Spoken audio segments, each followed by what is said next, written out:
देश में महिलाओं की सुरक्षा, बढ़ती महंगाई और महिलाओं पर हो रहे अत्याचार को लेकर कांग्रेस की महिला इकाई अब खुलकर सरकार के खिलाफ आवाज उठाएगी। यह बात महिला कांग्रेस के राष्ट्रीय अध्यक्ष अलका लांबा ने अजमेर के सर्किट हाउस में पत्रकारों से बातचीत के दौरान कही। उन्होंने केंद्र और प्रदेश सरकार पर निशाना साधते हुए कहा कि डबल इंजन की सरकार जनता को राहत देने में पूरी तरह विफल साबित हुई है। पेट्रोल डीजल के दाम लगातार बढ़ाए जा रहे हैं, जिससे आम आदमी पर महंगाई का बोझ बढ़ता जा रहा है।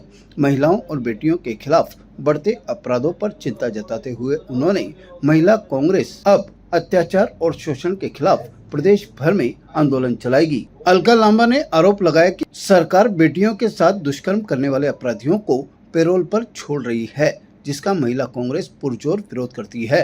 उन्होंने कहा कि महिलाओं की सुरक्षाओं को लेकर सरकार गंभीर नहीं है और इसी कारण अपराधियों के हौसले बुलंद हो रहे हैं। नीट पेपर लीक के मामले को लेकर उन्होंने केंद्र सरकार को घेरते हुए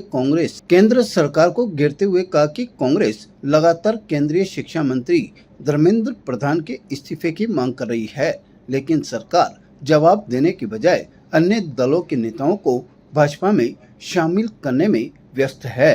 उन्होंने कहा कि आगामी मानसून सत्र में महिला आरक्षण विधेयक को लागू करवाने के लिए महिला कांग्रेस दबाव बनाएगी। साथ ही उन्होंने बताया कि संसद घेराव के दौरान उन पर मुकदमा दर्ज किया गया था और अदालत ने उन्हें दोषी करार दिया है।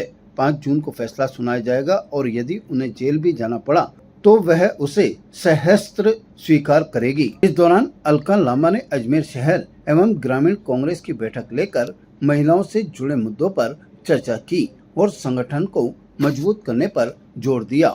इस अवसर पर शहर महिला कांग्रेस अध्यक्ष लक्ष्मी बुंदेल और ग्रामीण महिला कांग्रेस अध्यक्ष गीता चौधरी सहित बड़ी संख्या में महिलाएं मौजूद रही। मैंने आज यहाँ पर हमारी जो जिला अजमेर रूरल अर्बन महिला जो है कार्यकर्ताओं की बैठक बुलाई है।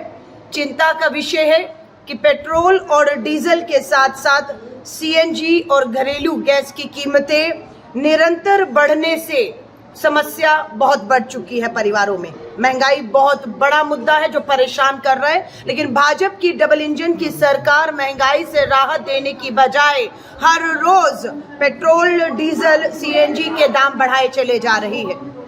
इतना ही नहीं, अपराध की बात करूं तो भाजपा की डबल इंजन की सरकार बेटियों के, नाबालिग बेटियों के बलात्कारियों को, दोषियों को उम्र कैद की जिन्हें सजा है, उन्हें पैरोल पर छोड़ने का जघन्य अपराध कर रही है, जिसका महिला कांग्रेस पुरजोर तरीके से विरोध करती है।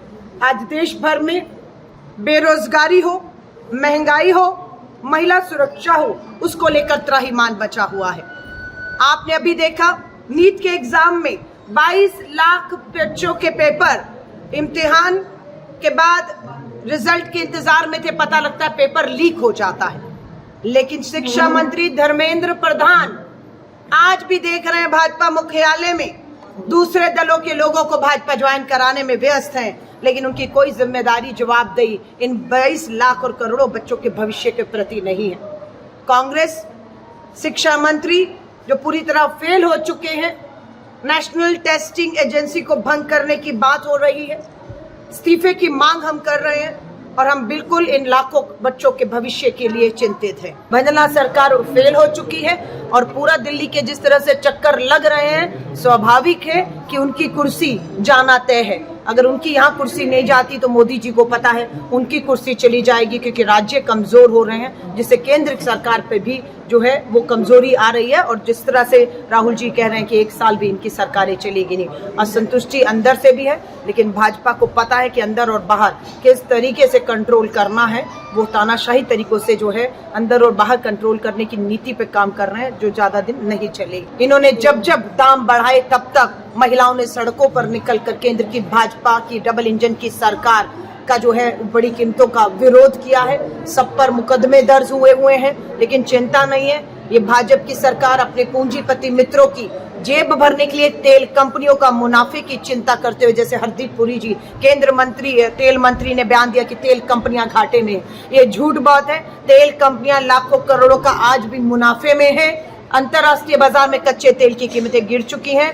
महिला कांग्रेस निरंतर महंगाई की बड़ी कीमतों को वापस लेने के साथ साथ जो कीमतों को कम करने की मांग पर यूं ही अड़ा रहेगा और अपने आंदोलन जो है वो हम जारी रखेंगे। सरकार ने मेरी बहुत सी महिला साथियों पर एफआईआर की और मुझ पे भी मुकदमा दर्ज कर दिया। 2 साल मुकदमा दिल्ली की राउज एवेन्यू कोर्ट में चला और कल मुझे दोषी करार दे दिया गया है कि अलका लांबा ने संसद का घेराव करने की हिम्मत दिखाई। अलका लांबा के हाथ में संविधान की कॉपी थी और मांग थी कि देश में महिलाओं को सुरक्षित कीजिए और आरक्षण लागू करिए। उसमें मुझे दोषी पाया गया है और मुझे 5 जून को राउज एवेन्यू कोर्ट सजा सुनाएगी। शर्म की बात है कि जब मैं कोर्ट में थी वहां पर जो ब्रजभूषण शरण है, जिन पर हमारी बहादुर खिलाड़ी बेटियों ने यौन उत्पीड़न के आरोप लगाए, जिनकी एफआईआर दिल्ली पुलिस ने नहीं की थी, उसी दिल्ली पुलिस ने मुझ पर एफआईआर की क्योंकि मैं बेटियों की सुरक्षा की मांग कर रही थी। ताजा खबरों के लिए देखते रहें सरेराह न्यूज। अपना फोन उठाएं और सब्सक्राइब करना ना भूलें।